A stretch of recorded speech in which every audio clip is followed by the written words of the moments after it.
कहानी की शुरुआत में हम जूलियट नाम की एक लड़की को देखते हैं जो कि एक नर्स है और एक हॉस्पिटल में काम करती है। फिर रात को जब जूलियट अपने होटल में आती है तो हम देखते हैं कि वो काफी परेशान है और किसी चीज के बारे में सोचकर सो नहीं पा रही। दरअसल हाल ही में ही जूलियट का ब्रेकअप हुआ है जिस वजह से वो थोड़ा डिस्टर्ब रहने लगी है। फिर अगली सुबह जूलियट एक रेंटल अपार्टमेंट देखने आती है लेकिन वो अपार्टमेंट उसे बिल्कुल भी पसंद नहीं आता। फिर इसके कुछ देर बाद उसे एक दूसरे अपार्टमेंट के लिए कॉल आता है तो जूलियट उसे देखने के लिए उस अपार्टमेंट में पहुंच जाती है। वहाँ पर उसकी मुलाकात उस घर के मालिक मैक्स से होती है। मैक्स उसे वो अपार्टमेंट दिखाता है और जूलियट को वो बहुत पसंद भी आता है, पर वो अपार्टमेंट बहुत बड़ा था तो जूलियट को लगता है कि शायद उसका रेंट भी बहुत ज्यादा होगा, लेकिन मैक्स उसे इसका रेंट बहुत कम बताता है। जूलियट जब उससे इसकी वजह पूछती है तो मैक्स बताता है कि इस बिल्डिंग के नीचे से ट्रेन गुजरती है जिस वजह से लोगों को डिस्टर्बेंस होती है और इस वजह से उसने अपार्टमेंट का रेंट कम रखा है। पर जूलियट को इससे कोई प्रॉब्लम नहीं थी, इसलिए वो उस अपार्टमेंट को रेंट करके वहाँ पर शिफ्ट होने लगती है। इसी दौरान वहाँ पर उसकी मुलाकात मैक्स के ग्रैंडफादर से होती है जिनसे बातें करते वक्त जूलियट को उनका बिहेवियर काफी अजीब लगता है।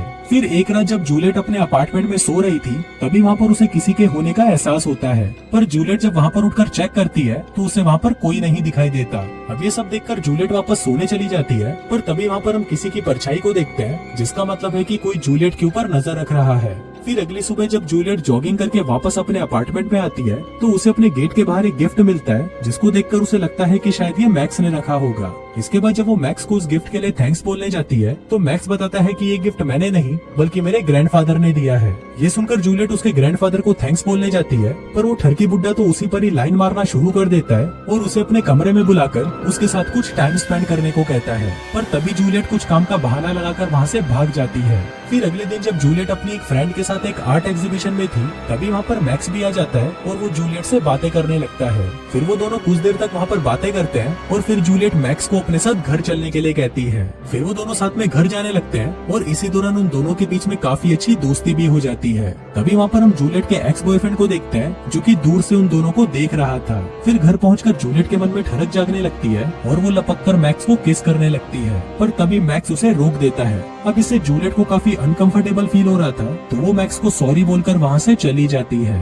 फिर अगले दिन जब जूलियट अपने हॉस्पिटल में थी तभी वहाँ पर उसे मैक्स का कॉल आता है और वो आज रात को उसे डिनर पर इनवाइट करता है। फिर रात को जब वो दोनों साथ में डिनर कर रहे थे तो जूलियट मैक्स से पूछती है कि तुमने अभी तक शादी क्यों नहीं की, जिस पर मैक्स उसे मुस्कुराते हुए कहता है कि मुझे कभी भी इसके लिए टाइम ही नहीं मिला क्योंकि मेरा ज्यादातर टाइम इस घर और ग्रैंडफादर की देखभाल में चला जाता है। फिर डिनर खत्म होने के बाद जब वो वहाँ से जा रहा था तभी जूलियट के अंदर फिर से ठनक जागने लगती है और वो फिर से मैक्स को किस करने लगती है। इसी दौरान कहानी फ्लैशबैक में जाती है और हम देखते हैं कि मैक्स तो जूलियट को पहले से ही जानता था। दरअसल एक दिन जब वो अपने ग्रैंडफादर को हॉस्पिटल लेकर गया था तब वहाँ पर उसने पहली बार जूलियट को देखा और उसे देखते ही जूलियट उसे पसंद आ गई। इसी के साथ उसे ये भी पता चला कि जूलियट अपने लिए घर ढूंढ रही है, इसलिए मैक्स ने जानबूझकर जूलियट को अपने घर पर कॉल किया और अपने घर का रेंट भी बहुत कम बताया ताकि वो उसके घर में शिफ्ट हो जाए। यहाँ पर हमें ये भी पता चलता है कि उस रात हमने जिस परछाई को जूलियट के कमरे में देखा वो मैक्स ही था। दरअसल मैक्स ने अपने घर को कुछ इस तरह बना रखा था कि वो जब भी चाहे वो छुपकर जूलियट के कमरे में आ जा सकता था। और जब से जूलियट यहाँ पर रहने आई है मैक्स हर रात को छुपकर जूलियट के कमरे में आता है और उसे पूरी रात सोता हुआ देखता है, जिससे हमें पता चलता है कि मैक्स जूलियट के पीछे पूरी तरह पागल है। वहीं फिल्म वापस प्रेजेंट में आती है और हम देखते हैं कि मैक्स और जूलियट इंटीमेट होने की तैयारी कर रहे थे, पर तभी जूलियट का मन बदल जाता है और वो मैक्स से कहती है कि वो ये सब नहीं कर सकती।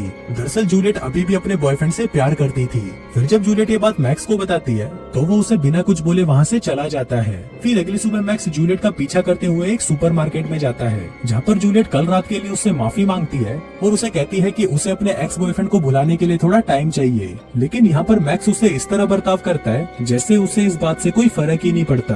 फिर उसी रात जब जूलियट अपने कमरे में सो रही थी तभी वहाँ पर मैक्स आ जाता है और उसे छूने लगता है, लेकिन इसी दौरान जूलियट की नींद खुलने लगती है जिसको देखकर मैक्स वहाँ से चला जाता है। इसके बाद जूलियट उठकर पूरे घर को चेक करती है और इसी दौरान उसे वहाँ पर एक खाली कमरा मिलता है जिसकी मदद से मैक्स उसके घर में आया जाया करता था।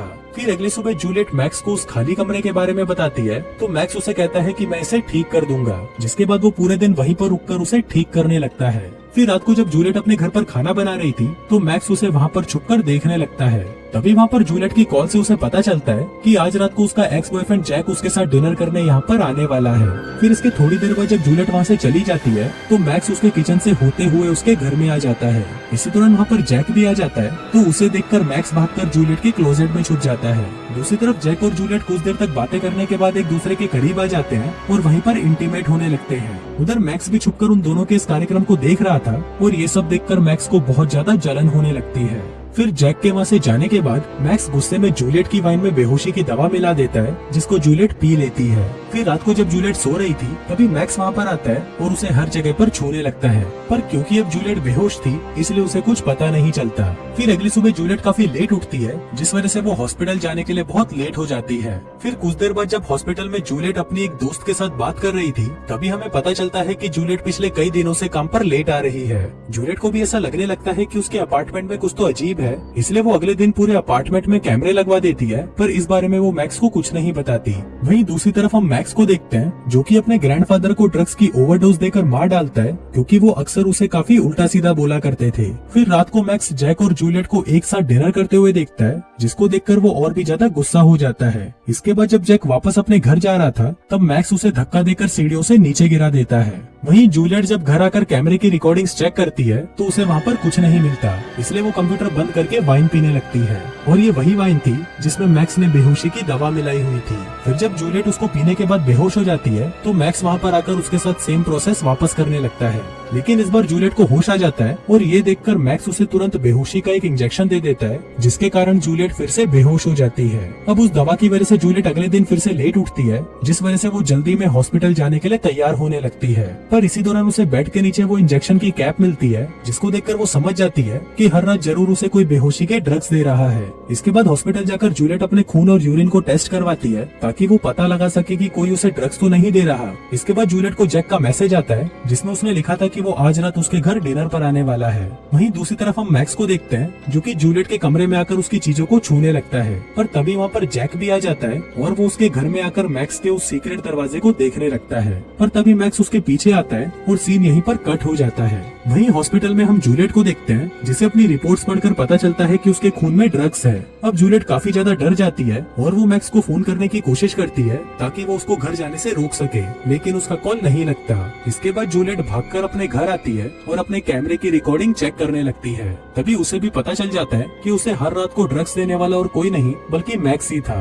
अब ये देखकर जूलियट बहुत ज्यादा डर जाती है, लेकिन तभी वहाँ पर उससे मिलने मैक्स आ जाता है और वो अपने साथ वाइन की एक बोतल भी लेकर आया था। अब जूलियट उसके साथ काफी नॉर्मल बातें करती है ताकि उसे शक ना हो कि उसे सारी बातों का पता चल चुका है। इसके बाद जब मैक्स जूलियट को वाइन देता है तो वो कोई बहाना लगाकर उसे पीने से मना कर देती है क्योंकि उसे पता था कि मैक्स ने जरूर इसमें कुछ मिलाया होगा। अब मैक्स को भी शक होने लगता है कि शायद जूलियट को सब कुछ पता चल चुका है, इसलिए वो एक ड्रग्स वाला इंजेक्शन लेकर उसे जूलियट को बेहोश करने की कोशिश करता है, पर तभी जूलियट एक चाकू निकालती है और उससे वो मैक्स पर अटैक कर देती है।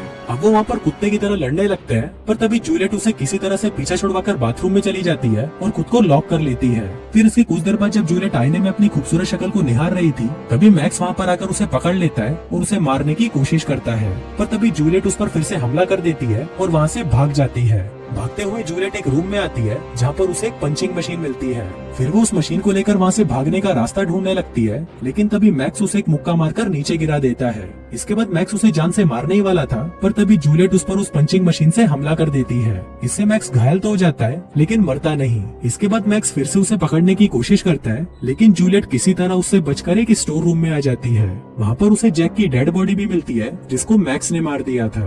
तभी मैक्स भी वहाँ पर आ जाता है और जूलियट उस पर पीछे से हमला करने की कोशिश करती है, पर तभी मैक्स उसे पकड़ लेता है और उसे मारने की कोशिश करता है, पर तभी जूलियट उसे पंचिंग मशीन से बार बार मारती है जिससे मैक्स वहीं पर मर जाता है। और दोस्तों इसी के साथ ही ये कहानी यहीं खत्म हो जाती है।